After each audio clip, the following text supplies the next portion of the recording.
আসসালামু আলাইকুম সবাইকে। এই ভিডিও টিউটোরিয়ালে আমরা যে কাজটি করব সেটি হচ্ছে একটি বক্সের মডেল করতে চাচ্ছি। তা বক্সের মডেল কিভাবে তৈরি করতে হবে, বক্সকে কিভাবে আপনারা একটা বক্স তৈরি করবেন, বক্সটি তৈরি করার পর বক্সের উপর কতভাবে আপনারা স্টাইল করতে পারবেন, সিম্পল একটা প্রজেক্ট আমরা তৈরি করব। এই পর্যন্ত যা যা আমরা শিখেছি সেইগুলো নিয়ে আমরা একটি সিম্পল প্রজেক্ট দেখব।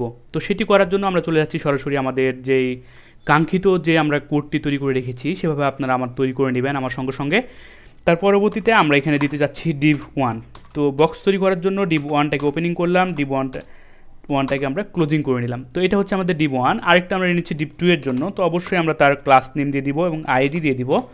এ পর্যন্ত যা যা আমরা শিখলাম সেগুলো দিয়ে আমরা একটা সিম্পল প্রজেক্ট করব বক্সের জন্য। তো এবার আমরা আইডি দিয়ে দিই, তাই না? তো একটু ট্যাব মেরে দিচ্ছি, একটু ভিতরে ঢুকিয়ে দিচ্ছি, এটাকে একটু ট্যাব মেরে ভিতরে ঢুকিয়ে দিলাম। তো আমাদের পারফেক্টলি কাজ করেছে। তো এবার এখানে আমরা একটা আইডি দিয়ে দিই। তো এটার ক্লাস দিয়ে দিচ্ছি আমরা।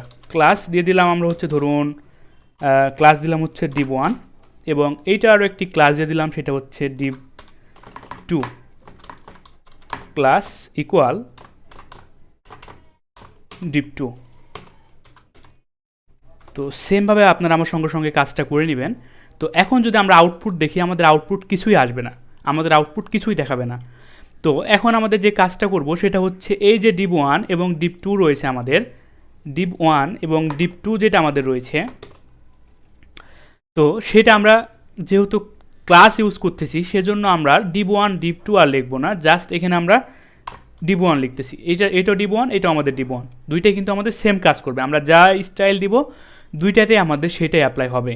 সুতরাং এইটা হচ্ছে আমাদের বাবা, এই বাবাকে আমরা যা স্টাইল দিব বাদ বাকিগুলোকে আমরা যদি সেম নাম দিয়ে থাকি, বাবার নাম যদি আমরা সেম দিয়ে থাকি ক্লাসের, তাহলে বাদ বাকি প্যারেন্টেও সেই বৈশিষ্ট্যটা বহন করবে। সুতরাং এইগুলো হচ্ছে আমাদের বাবা, এটা হচ্ছে তার বাবা। সুতরাং সবগুলোই কিন্তু সেম টুইনের মতো কাজ করবে এক কথায়। তো আশা করি আমি আপনাদেরকে সকলকে বোঝাতে পেরেছি। এটা নতুন করে বলার মতো কিছুই নাই। যারা আমার গত ভিডিও টিউটোরিয়ালগুলো দেখেন নাই তারা অবশ্যই ক্লাস আইডি সম্পর্কে ভিডিও টিউটোরিয়ালগুলো দেখে এই ভিডিও টিউটোরিয়ালে চলে আসবেন। তো ডিপটাকে ধরবো এবার আমরা। তো ডট div1 দিয়ে দিলাম, তার পরবর্তীতে ডিপের একটা আমরা হাইট দিয়ে দিই। তো আমরা হাইট দিয়ে দিচ্ছি, ধরুন হাইট দিয়ে দিলাম 300 পিক্সেল এবং আমরা একটি উইথ দিয়ে দিই। আমরা কি আসলে করতে পারি সেটা আমরা ভিডিও টিউটোরিয়ালে দেখতে চাই। উইথ দিয়ে দিলাম 300 পিক্সেল, তার পরবর্তীতে আমরা একটি বর্ডার দিয়ে দিচ্ছি, বর্ডার দিয়ে দিলাম 2 পিক্সেল, সলিড তার থাকবে, তারপর বা ডটেড দিয়ে দিই আপনাদের বোঝার সুবিধার্থে, ডটেড থাকবে এবং সেটা দিয়ে দিলাম, আমি কালারটা বলে দিচ্ছি, কালার দিয়ে দিলাম আমি হচ্ছে ব্লু, যেন বোঝা যায় আমাদের ভালোভাবে। তার পরবর্তীতে আমরা যে কাজটি করতে পারি সেটা হচ্ছে একটি ব্যাকগ্রাউন্ড কালার দিতে পারি। তো ব্যাকগ্রাউন্ড, তার পরবর্তীতে সরাসরি ব্যাকগ্রাউন্ড লিখলেও হবে, তো কালার দিয়ে দিলাম, ব্যাকগ্রাউন্ড কালার দিলাম আমি গ্রিন। তো এই কাজটাও আমরা এখানে করে ফেললাম। তো সেম কাজটা আপনারা আমার সঙ্গে সঙ্গে করে ফেলবেন। বর্ডার নেওয়ার পর বর্ডার রেডিয়াস করে দিতে চাচ্ছি আমি একটা বর্ডার রেডিয়াস। তো বর্ডার রেডিয়াস দিয়ে দিলাম, বর্ডার রেডিয়াস 20 পিক্সেল। তো কন্ট্রোল এইচ দিয়ে সেভ করে নিলাম। তার পরবর্তীতে আমরা যদি রিফ্রেশ করে দেখি তাহলে দেখেন আমার কিন্তু দুইটা বর্ডার তৈরি হয়ে গেছে। তো আপনারা আশা করি সকলে এই বিষয়টা দেখতে পাচ্ছেন। কিন্তু একটা জিনিস লক্ষ্য করে দেখেন, সেই জিনিসটা হলো আমরা যখন কার্ড বানাবো তখন কিন্তু আমরা সেমভাবে আমাদেরকে ঠিক সেম প্রপার্টি, অর্থাৎ যেগুলো আমরা ভ্যালু হাইট উইথ দিলাম প্রপার্টিগুলো ইউজ করলাম, আমাদেরকে এইগুলাই ইউজ করতে হবে। তা এইগুলো যে এত পরিমাণ হিউজ ব্যবহৃত হয়েছে যা আমি বলে বোঝাতে পারবো না, সেজন্য আপনাদেরকে আমি সিম্পল এই প্রজেক্টটি করে দেখালাম। দেখেন আমাদের কিন্তু কার্ডটা চলে এসেছে, তাই না? তো এইভাবে আপনারা কার্ডটা করতে পারবেন। তো কার্ডটা কিন্তু আমাদের গায়ের সাথে গা লেগে আছে। তো আমরা জাস্ট এখানে একটি মার্জিন দিয়ে দিতে পারি। তো মার্জিন দিয়ে দিলাম আমরা হচ্ছে ধরুন 10 পিক্সেল, মার্জিন 10 পিক্সেল, সব দিক থেকে সে 10 পিক্সেল জায়গা নিয়ে নেবে। কন্ট্রোল এইচ দিয়ে সেভ করলাম। তার পরবর্তীতে আমরা যদি রিফ্রেশ করে দেখি তাহলে দেখেন কিন্তু আমাদের মার্জিন 10 পিক্সেল ফাঁকা হয়ে গেল। তো এইটা হচ্ছে আমাদের একটি কার্ডের বা আমরা একটি বক্স মডেল তৈরি করতে পারলাম। আপনারা বক্সের এই ভিতরে আরও অনেক কিছু প্যারাগ্রাফ রাখতে পারেন বা H3 দিয়ে আপনারা টেক্সট রাখতে পারেন। যেমন আমি H2 দিয়ে রাখলাম, H2 দিয়ে রাখলাম হচ্ছে লার্ন উইথ ফিচ। কন্ট্রোল এইচ দিয়ে সেভ করে নিলাম। এবার যদি আমরা রিফ্রেশ করে দেখি তাহলে আমাদের কী কাজ করবো আমরা দেখে আসি। লার্ন উইথ ফিজ আমাদের প্রথম ডিপের জন্য চলে এসেছে। এইভাবে আপনারা কাজগুলো করতে পারেন।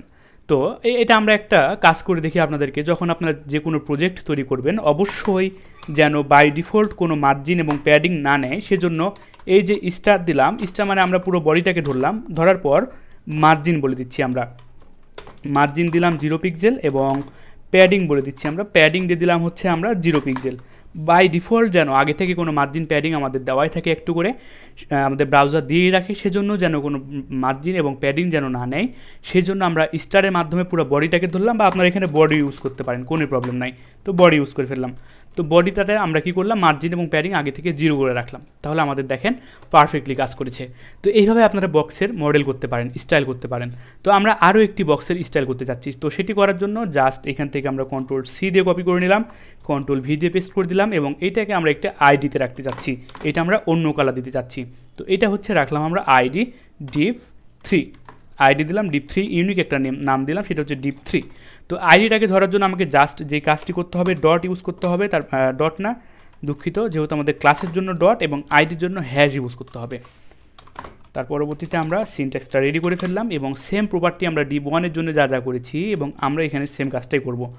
শুধুমাত্র আমরা এখানে কিছু কিছু চেঞ্জ করে দিই, ঠিক আছে? আমরা এখানে চেঞ্জ করে দিচ্ছি, ডটেড না দিয়ে আমরা দিলাম সলিড, ডটেড না দিয়ে দিলাম আমরা সলিড, এবং হাইট উইথ সেম থাকলো, ব্যাকগ্রাউন্ড কালার দিলাম আমরা হচ্ছে রেড, ব্যাকগ্রাউন্ড কালার দিলাম রেড, Ctrl+H দিয়ে সেভ করলাম। তারপর পরবর্তীতে আমরা যদি রিফ্রেশ করে দেখি, তাহলে দেখেন আমার এই কাজটাও কিন্তু পারফেক্টলিভাবে করেছে।